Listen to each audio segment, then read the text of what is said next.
Assalamualaikum warahmatullahi wabarakatuh. Innal hamdalillah nahmaduhu wa nasta'inuhu wa nastaghfiruh wa na'udzu billahi min shururi anfusina wa min sayyiati a'malina. May yahdihillahu fala mudilla lahu wa may yudlil fala hadiya lahu.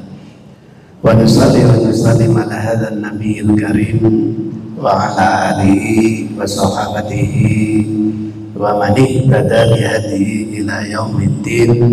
Amma ba'du.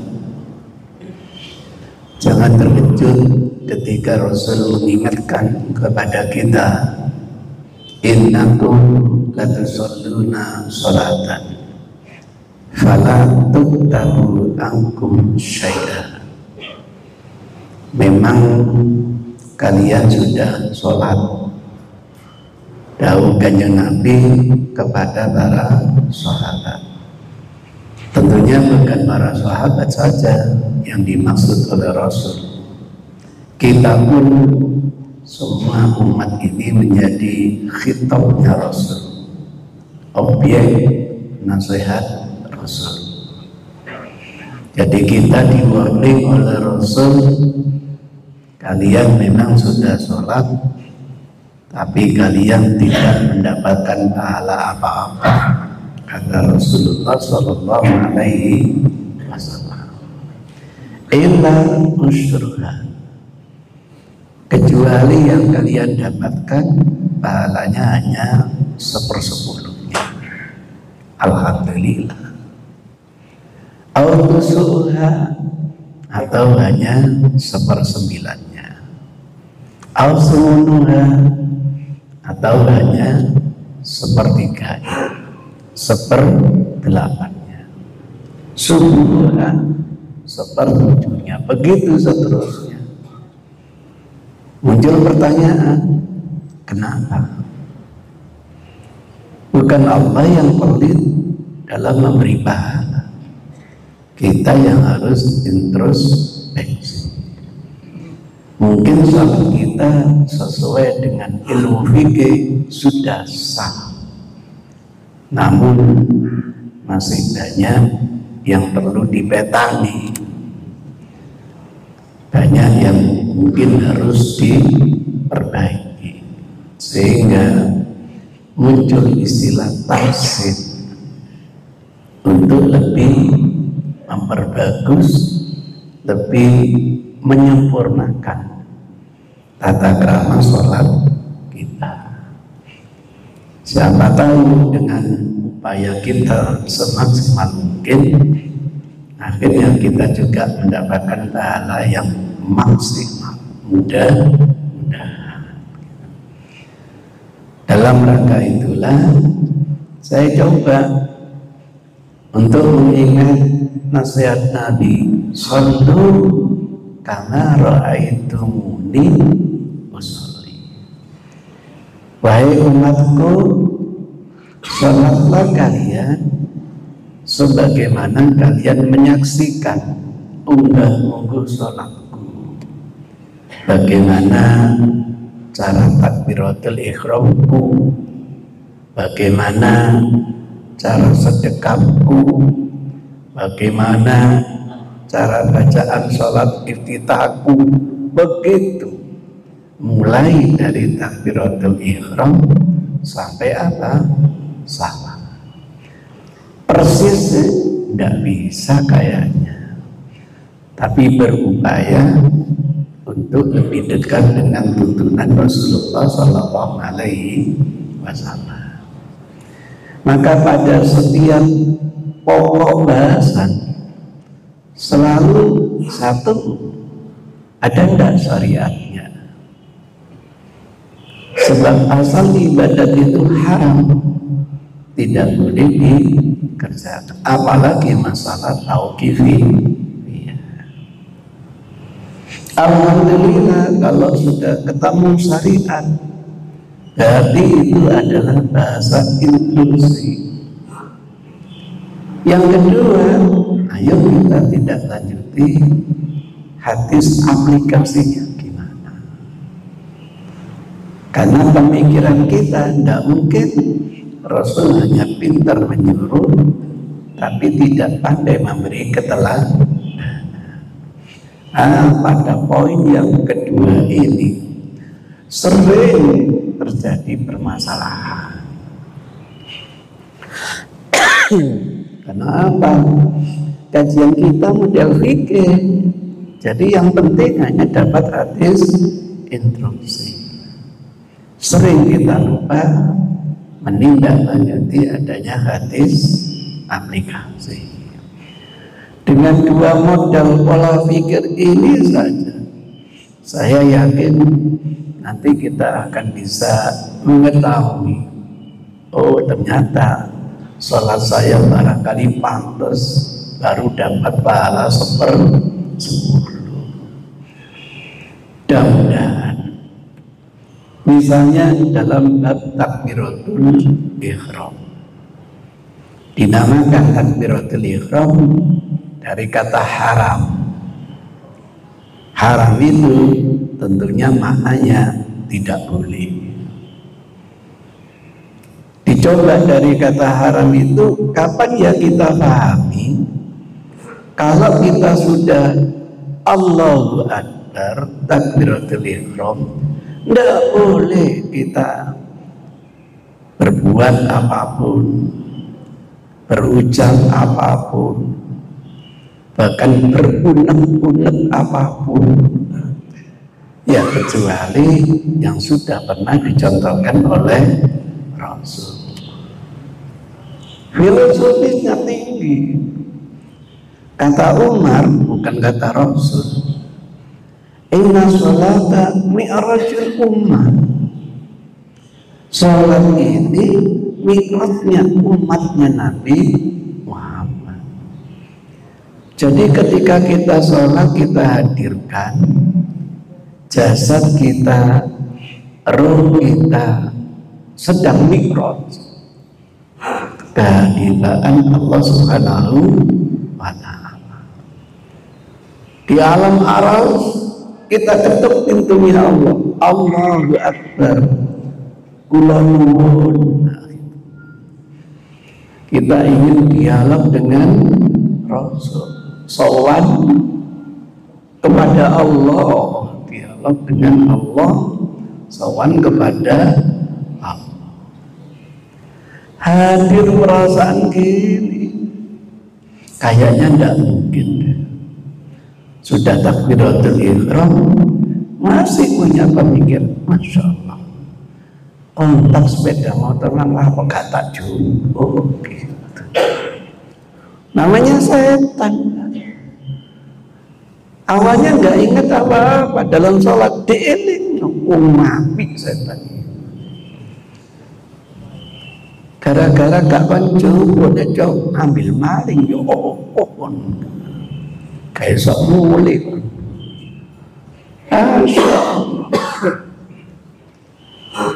Itu maka itu setan, tipu daya setan, dan pinter bagaimana membuat kita ini berhadapan dengan Allah, nyelendong pikiran kita.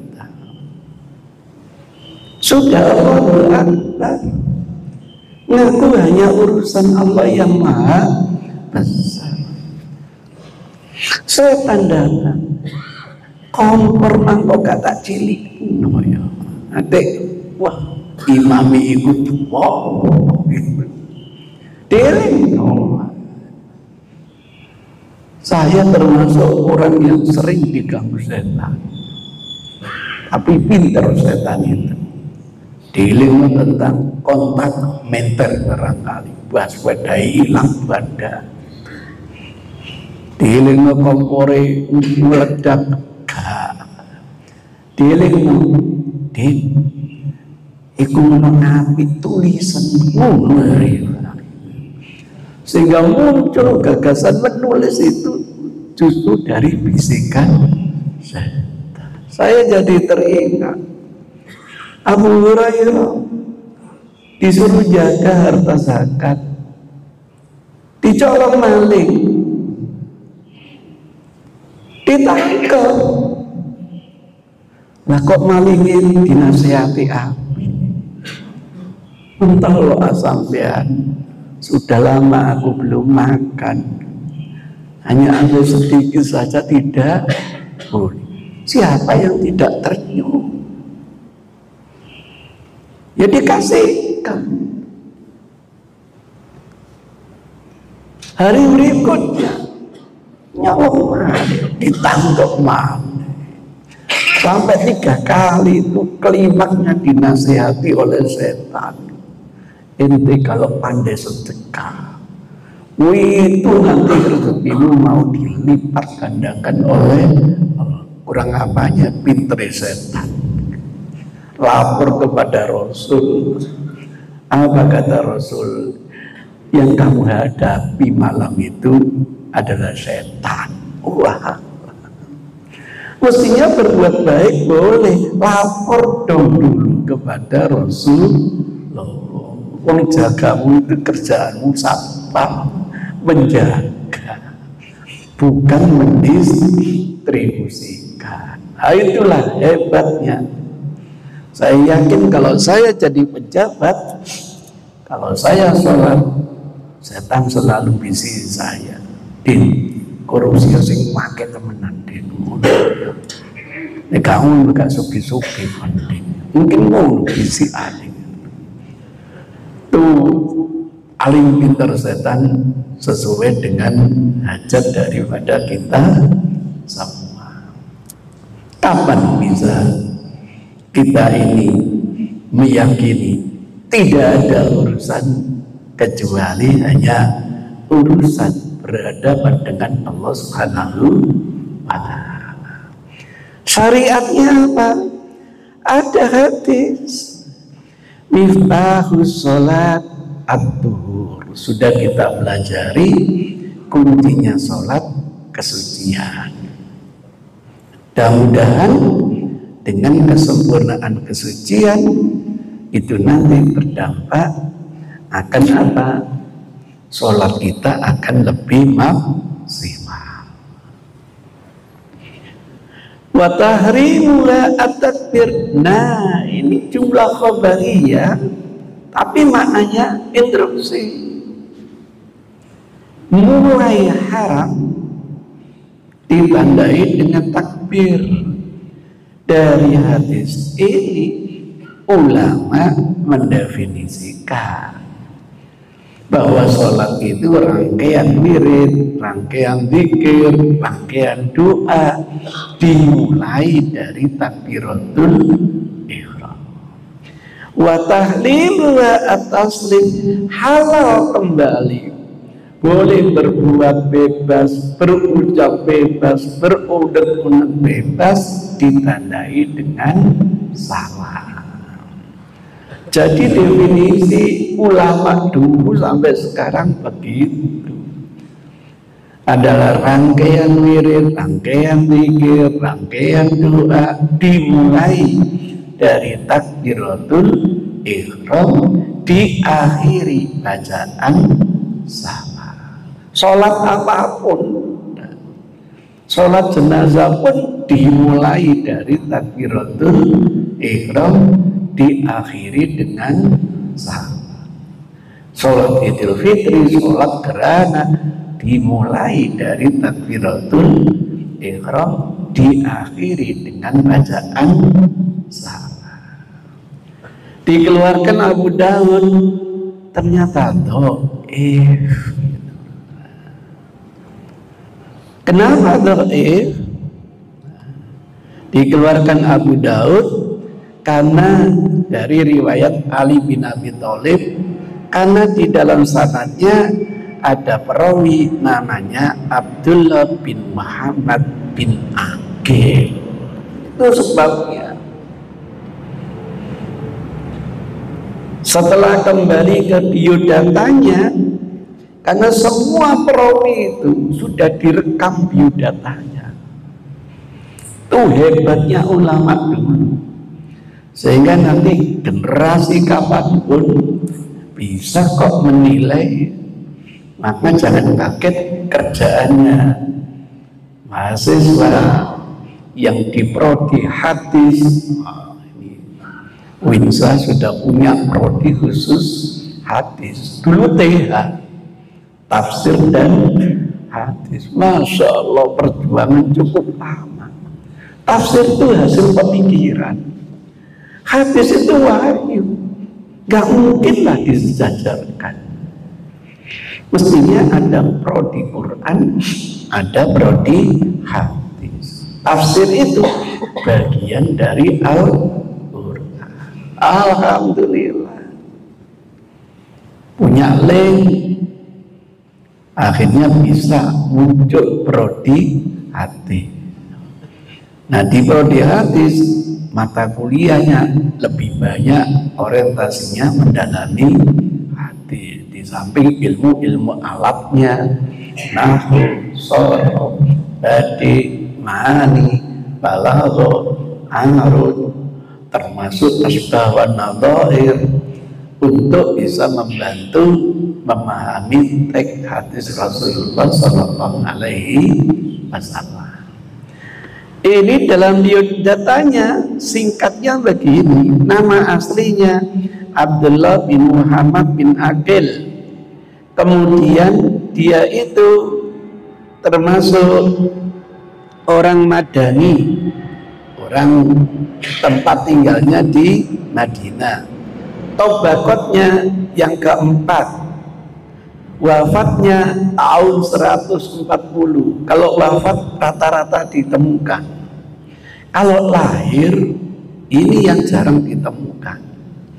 Karena dulu anak lahir belum diprediksi menjadi orang hebat, sehingga kelahirannya tidak tercatat. Dulu belum ada yang namanya akte kelahiran.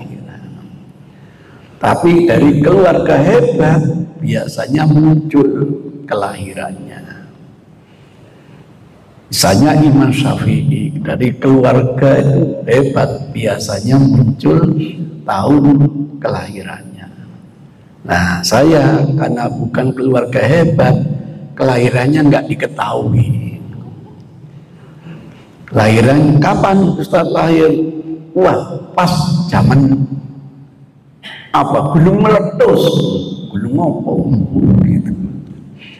Nah, nanti kalau saya wafat mungkin baru dicatat kelahirannya. Maka kalau saya ditanya usia sampai berapa Ustaz? Wah, lihat-lihat gitu. Pusar ke atas kayaknya sudah 91 gitu. Tapi pusar ke bawah masih 19. Itu ceritanya. Gak ada masalah. Nanti ulama memprediksikan usia umatnya itu diperkirakan 60 gitu. Katakanlah maksimal 80. Kalau gurunya wafat tahun 100 masih nyambung. Usianya waktu itu dia 40.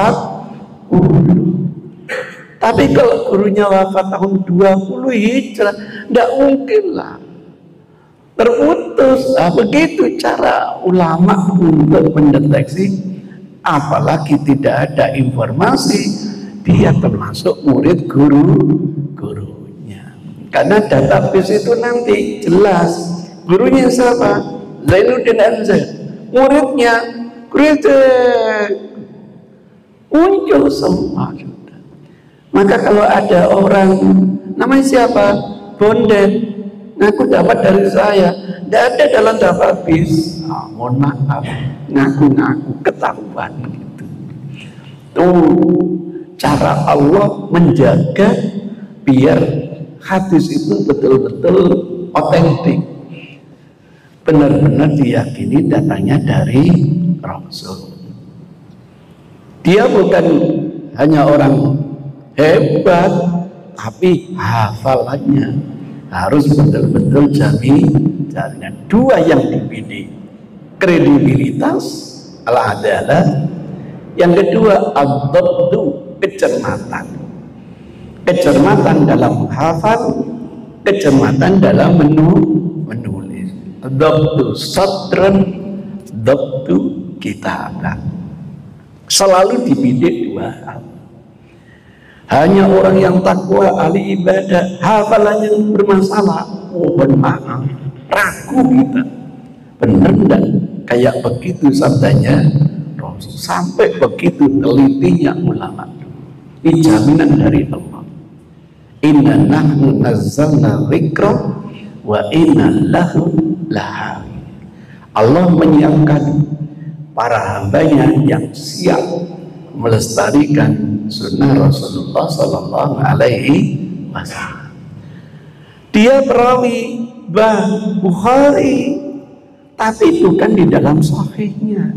Adabul mufrad, belum jaminan sahih.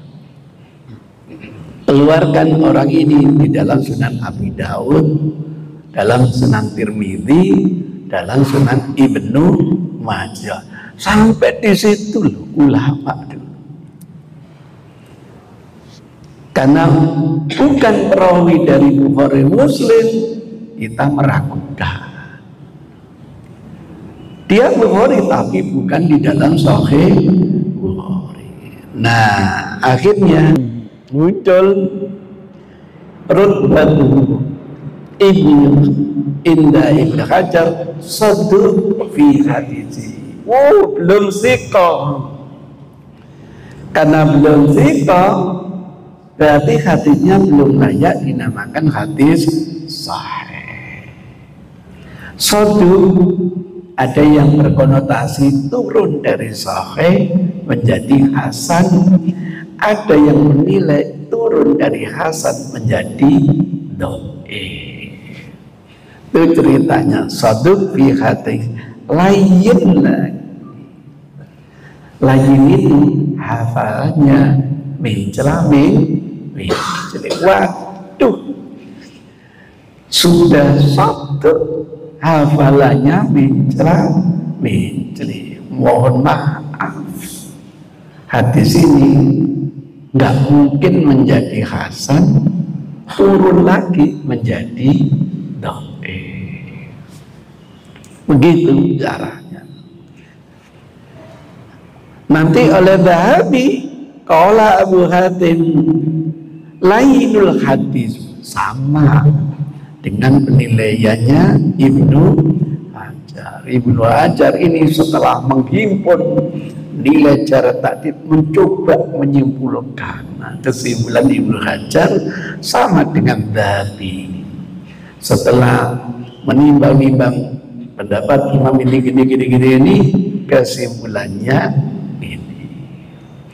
Kalau sudah lainul hadis, nggak mungkin hasan turun lagi menjadi dhaif.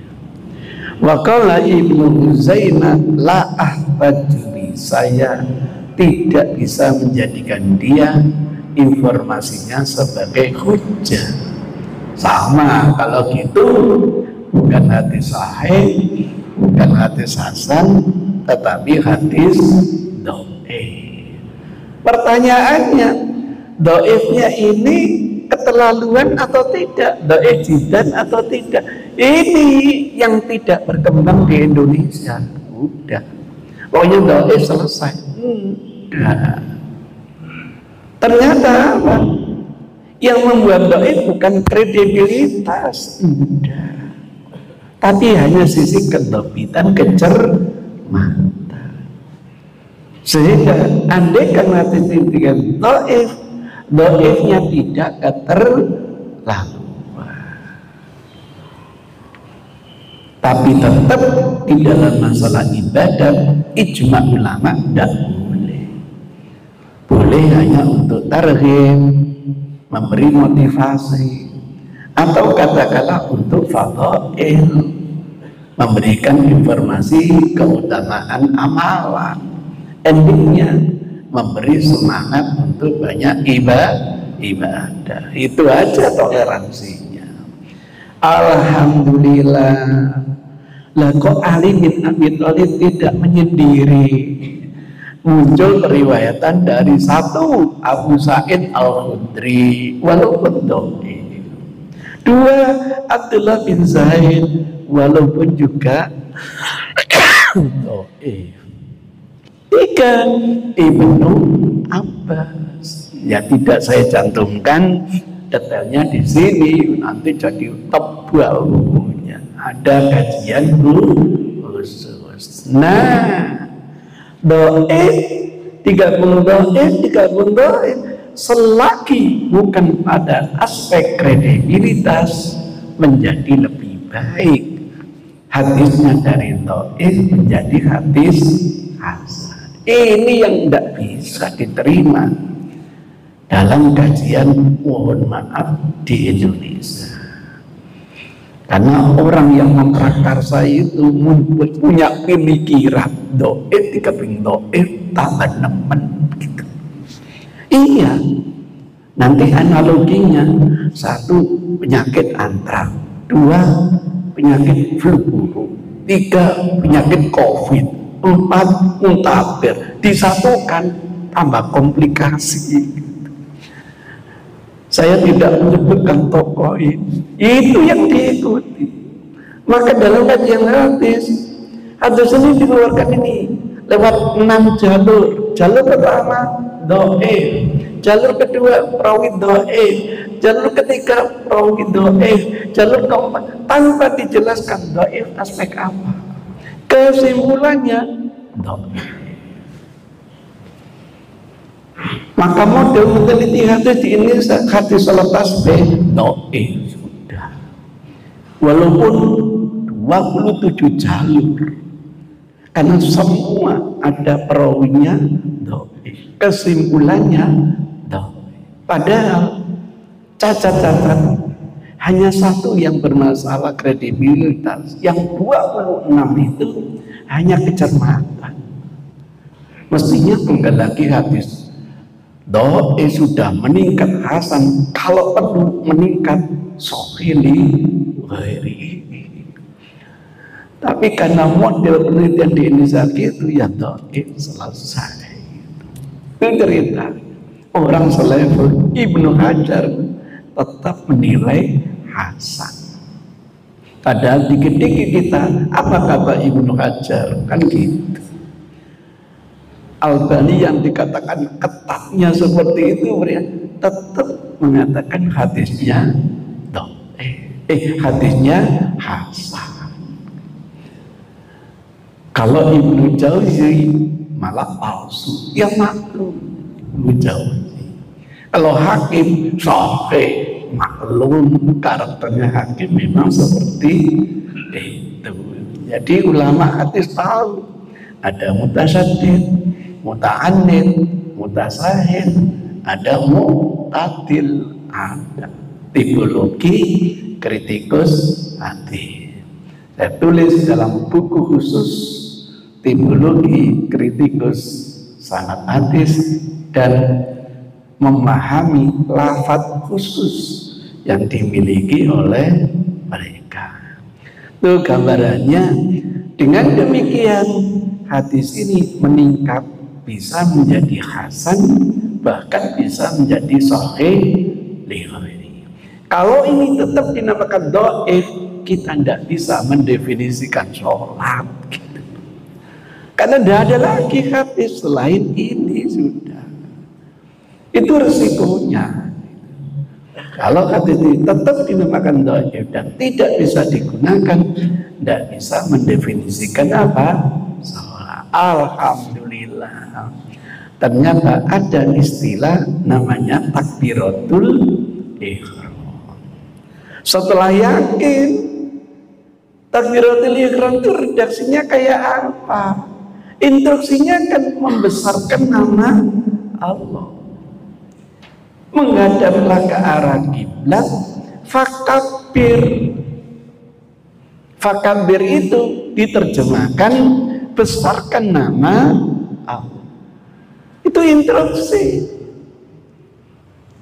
Karena belum dapat aplikasinya, jangan kaget. Pengalaman di India, takbiratul ihram bukan Allahu Akbar, Allahu A'zam, begitu.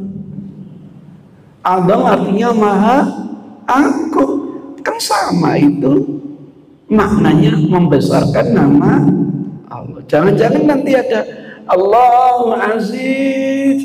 Jangan-jangan begitu. Aziz pun bagian dari membesarkan nama Allah.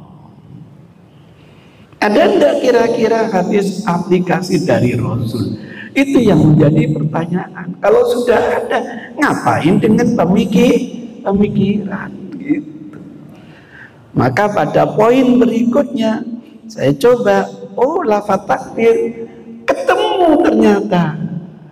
Ketemu dari riwayat ini, summa yaqulu Allahu Akbar. Kalau gitu aplikasi membesarkan nama Allah sewaktu memulai sholat, redaksinya Allahu Akbar. Karena membesarkan nama Allah, instruksi seperti ini bergantung kondisi. Habis selesai puasa, kata Allah, lanjutkan, fakabirullah, besarkan nama Allah. Lah takbiran menghadapi hari raya beda dengan takbiran ketika sholat. Sama-sama instruksinya membesarkan nama faliyutimna, kemudian endingnya faliyukabirullah. Habis haji juga begitu, ada instruksi membesarkan nama Allah. Muncul yang namanya talbiyah. Misalnya begitu. Itu indah kalau kita tidak lanjuti seperti itu. Karena kita yakin Rasul harus memberi contoh yang terbaik untuk umatnya. Nah, setelah tahu indahnya orang yang alim, tidak nyalakan. Dia takbirnya dengan Allah karena ada instruksi besarkan nama Allah. Dia sudah ijtihad kok. Dia berupaya yakin dalam menjalankan. Kita doakan. Mudah-mudahan kalau ijtihadnya masih keliru, mudah-mudahan dapat satu pahala. Begitu kalau ilmunya luas. Kalau enggak, nyalakan. Itulah. Enggak boleh orang sudah ijtihad keliru aja masih diajeni oleh Allah. Kok kita yang nyalakan? Nah, kalau kita punya ilmu tambah, ayo diskusi. Tidak ada orang yang tidak ingin lebih baik. Dengan cara seperti itu, ini namanya model pemberdayaan. Kita tidak menganggap orang itu salah. Siapa tahu justru kita yang salah. Muncul namanya diskusi. Alhamdulillah. Kalau sudah ketemu aplikasinya, mending menggunakan aplikasi daripada pemikiran. Tuh kata kunci begitu. Kalau kita ingin lebih dekat dengan Rasul. Jadi ketika kita takbir Allahu Akbar, kita tidak membahas sah dan tidaknya. Dia sudah membesarkan nama Allah. Cuma mungkin karena redaksinya tidak sesuai, dikorting lagi pahalanya oleh Allah. Salatnya sah, sudah dapat pahala satu, tapi karena belum sesuai, dikorting lagi pahalanya oleh Allah. Nah, setelah itu pakai mengangkat tangan atau tidak? Masya Allah, terkejut. Kenapa teman saya ini kok sekarang nggak angkat tangan gitu loh? Padahal dulu di Gontor anak kelas 6 ini di training cara sholatnya, karena nanti diprediksi pulang selalu ditunjuk jadi imam.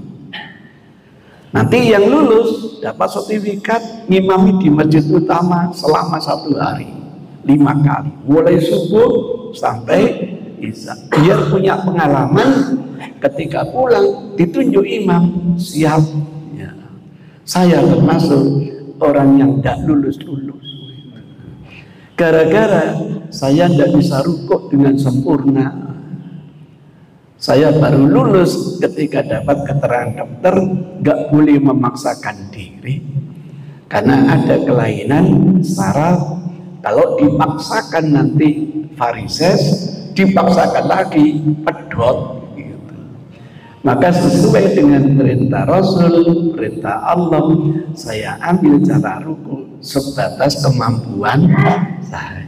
Maka nggak boleh Bapak Ibu sholat melihat oknum saya, harus melihat tuntunan. Kita mungkin tahu yang benar, nggak mampu menjalani pesan Allah, sudahlah ambil sebatas kemampuan. Allah tidak membebani hal yang kita sendiri tidak mampu. Itu ceritanya. Bungkuk terus, nggak bisa lurus.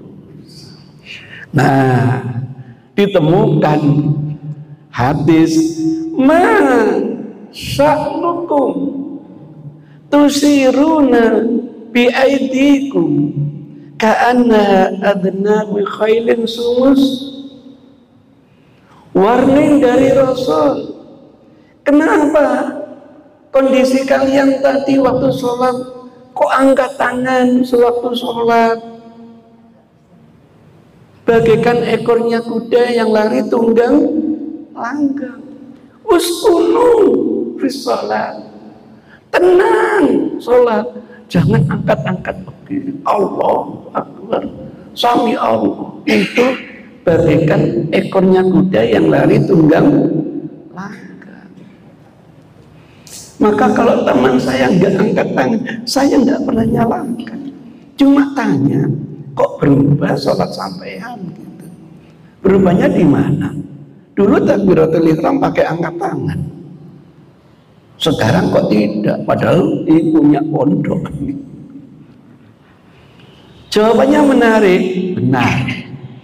Saya berubah itu sebulan dari ibadah haji. Nah tuh, kenapa gitu? Saya sholat di belakang imam dan selalu saksikan bahwa imam itu waktu takbiratul ihram tidak pakai angkat tangan. Oh, berarti berubah karena oknum, bukan berubah karena tuntunan. Saya tahu itu. Menganggap imam itu hebat, diikuti. Apa salahnya? Ilmu saya tidak seperti beliau. Saya anggap beliau orang pintar, saya ikuti. Kan tidak salah. Makanya tidak boleh menyalahkan orang lain. Untung-untung dia masih memperhatikan orang pintar. Kemampuannya memang begitu. Saya hanya tegur, nggak mungkin lah cerita sampai gitu. Loh iya, saya bilang nggak mungkin. Karena apa? Imam Haromain itu ada dua, ada imam tetap, ada imam badal. Lah setiap imam tetap punya ajudan, imam badal punya ajudan. Nggak mungkin sampean sholat di belakang imam. Maka tradisi di beberapa masjid mesti ada 3 sajadah gitu loh. Saya tanya, untuk apa 3 sajadah? Ikuti Masjidil Haram. Kenapa? Karena di Masjid Nabawi itu imam tetapnya, belakangnya imam badal, sisi kanannya ajudannya imam badal, sisi kirinya ajudan imam tetap. Imam tetap tidak ikut sholat jamaah, Pak. Untuk memperhatikan, ngawasi imam, jangan-jangan terjadi sesuatu. Di Ka'bah juga begitu. Nanti sama jangan kaget, lah apa wong gak melok sholat. Memang punya tugas menjaga imam. Nanti kalau imamnya sudah duduk tasyahud akhir, baru dia ikut sholat, ikut tasyahud akhir. Dianggap suasana sudah aman. Kapan dipraktekkan seperti ini? Nanti ajudan saya berdiri di samping saya. Beyono sing bawa pedang nopok gitu. Itu ceritanya, ndak mungkin. Oh enggak, adanya. Oh iya, percaya kalau agak nyisi. Kalau di belakang imam nggak bisa. Terus ambek ngelirik katanya. Oh sholat ambek ngelirik. Ternyata tidak angkat tangan. Saya tanya, kok bisa sampai nyimpulkan gitu? Oh keterlaluan. Kenapa? Setiap imam haramain bawa jubah khusus, Pak, warnanya khusus, tidak ada di pasaran. Sehingga dari jauh aja muadzin tahu kalau itu imam. Udah langsung diikomati. Itu ceritanya, orang pakai jubah angkat tangan, mana kelihatan kalau dia angkat tangan. Sudahlah, saya percaya kepada sampean bahwa imamnya tidak angkat tangan. Pertanyaan berikutnya, pernah tidak saya sampai tanya kepada imam? Tanya apa? Jangan-jangan dia penyakit asam urat. Pengalaman setengah bulan tidak bisa angkat tangan. Gara-gara kena penyakit asam urat. Gak sampai sakun. Itu kelemahan belajar Islam lewat oknum. Jadi belajar Islam mestinya jangan lewat oknum, tapi lewat tuntunan. Alhamdulillah buku ini sudah ada mulai 85, Pak. Sehingga buku itu saya hadiahkan. Akhirnya beliau angkat tangan lagi. Dalilnya sahih, Pak. Di Abu Dawud 998. Albani mengatakan hadis ini sahih. Nasai, Albani juga mengatakan sahih. Karena Albani memilah ini sahih, ini dhaif. Ahmad Arnaud verifikatornya mengatakan sahih. Oh, berarti ada sinyal tidak boleh angkat tangan sewaktu takbiratul ihram. Kenapa? Diibaratkan seperti ekornya kuda yang lari tunggang langgang. Perilaku manusia kalau disamakan dengan binatang dikutuk. Sujud kok kayak anjing, dikutuk. Cara sujud kok kayak unta, dobroknya dikutuk. Sholat kok kayak burung patu, tidak ada tumakninah, dikutuk. Kalau sudah dikutuk, ijma ulama hukumnya haram, gitu loh. Walaupun Rasul tidak mengatakan haram, kalau sudah dikutuk, itu sinyal hukumnya haram. Karena tidak boleh, maka uskunu fi sholat, tenang. Jangan sambil angkat tangan. Itu bagikan kuda, ekornya kuda yang lari tunggang langgang. Mujizat. Tahu Rasul kalau ada jamaah seperti itu, tahu. Dan Rasul kalau tidak responsif, jadi tuntunan. Dulu zaman Rasul saya takbir Allahu Akbar gak kopok kok. Jadi tuntunan. Oh, jangan kan seperti itu. Teman kita Abu Bakar, bukan Abu Bakar, masuk masjid belum sampai ke shaf takbiratul ihram terus ruku. Gara-gara melihat Rasul sedang ruku.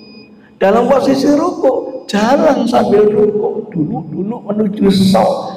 Jangan dikira tidak diketahui oleh Rasul. Nanti bisa cerita dia.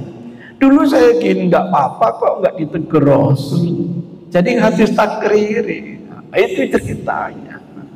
Ditegur oleh Rasulullah. Nah ini juga begitu. Karena ditegur oleh Rasul, maka jangan kaget. Tidak lagi angkat tangan sewaktu takbiratul ihram. Apalagi ditemukan hadis kedua, man rafa'a yadayhi fala sholata lahu. Siapa yang sholat mengangkat tangan, tidak ada sholat baginya, tidak sah sholatnya.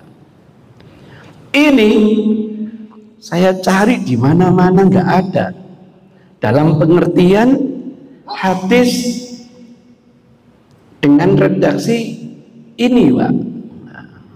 Nah, dengan redaksi ini, kopi, misalnya.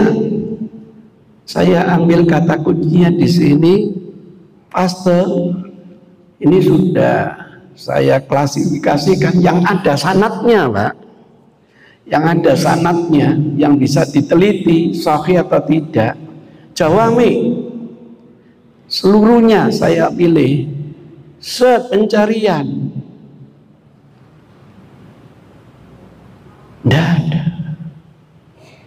Tipologi berikutnya, misalnya tipologi sunan, semuanya.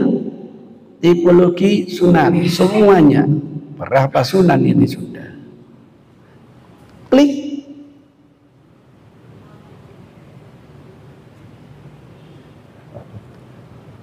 Loh, tidak ada. Tidak tahu kalau ada referensi yang belum punya saya. Perasaan saya, Masya Allah sudah banyak. Ganti tipologi, misalnya saya ganti, saya ilgha dulu, hilang semua. Masanid, musnad, termasuk musnad Syafi'i dan sebagainya. Semuanya, klik pencarian. Tidak ada.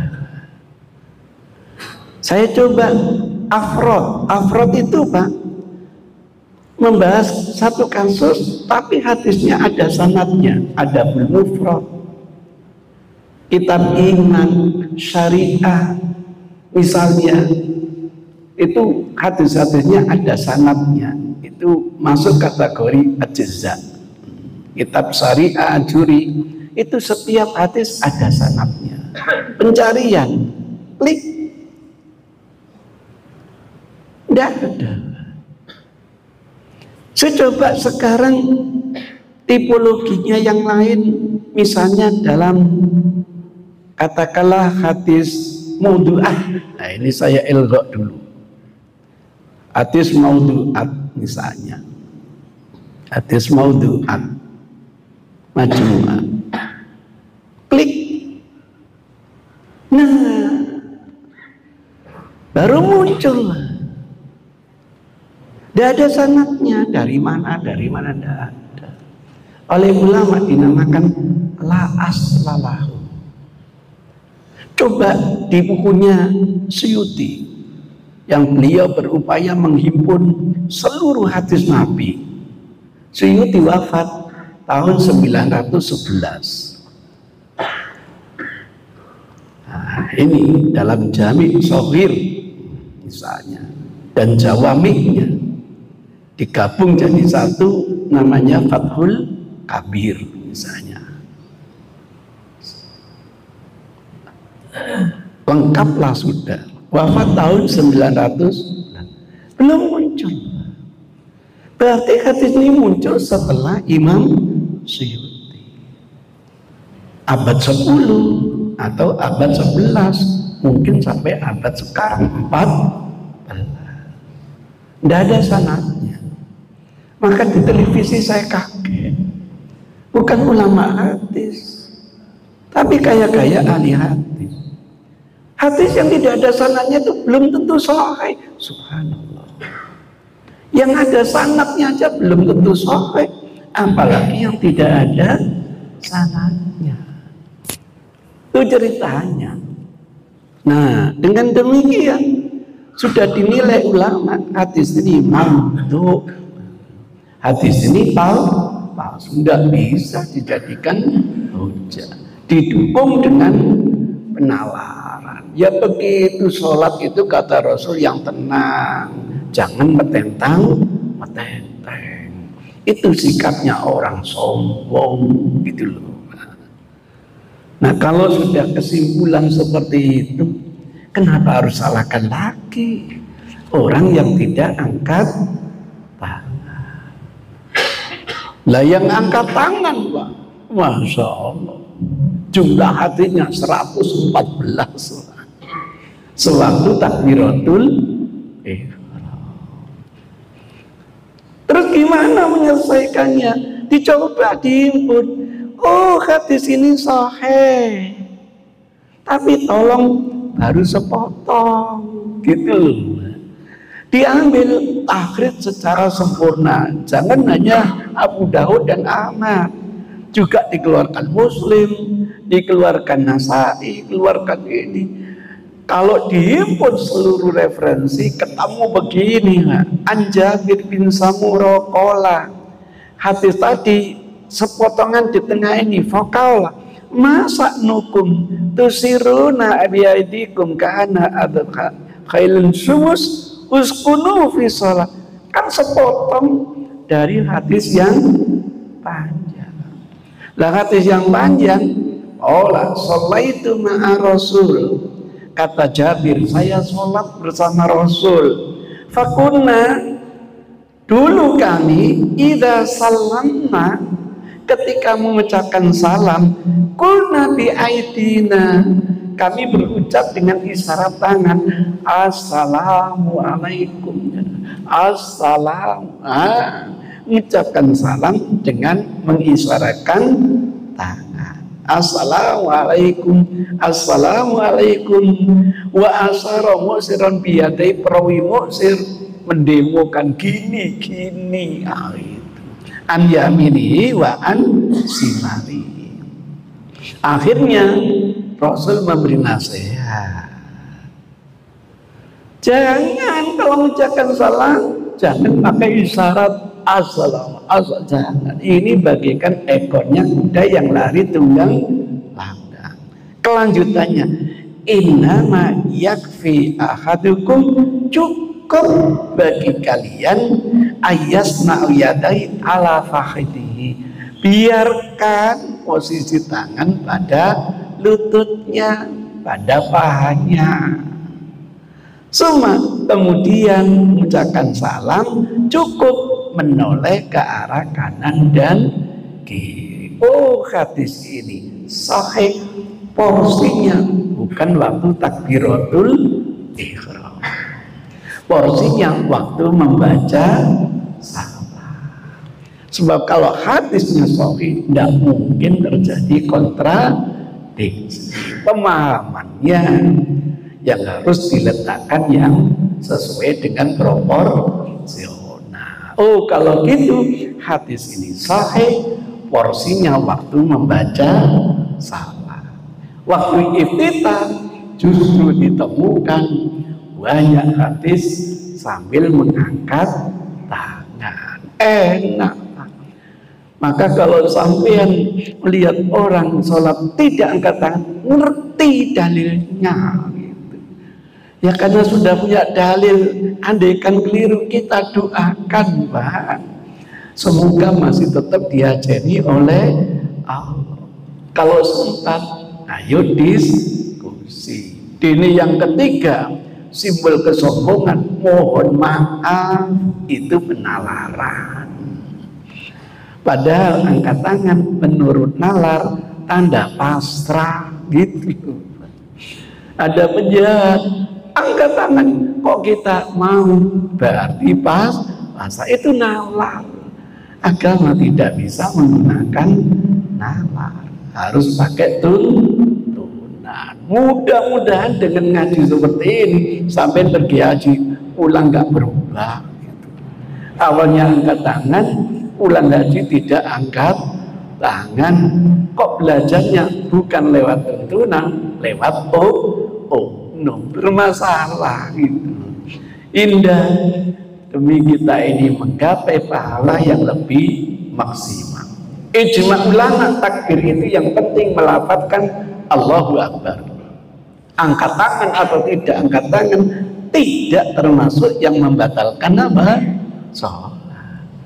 Babnya bukan yang membatalkan sempurna atau kurang sempurna. Dampaknya dikorting pahalanya oleh Allah. Mudah-mudahan dengan utuh ngaji seperti ini sedikit demi sedikit, saya janji kepada takmir 4 tahun baru selesai. Ya enggak apa-apa, lumayan nggak dikorting separuh. Terima kasih. Billahi hidayah wa taufik. Wassalamualaikum warahmatullahi wabarakatuh. Alhamdulillah.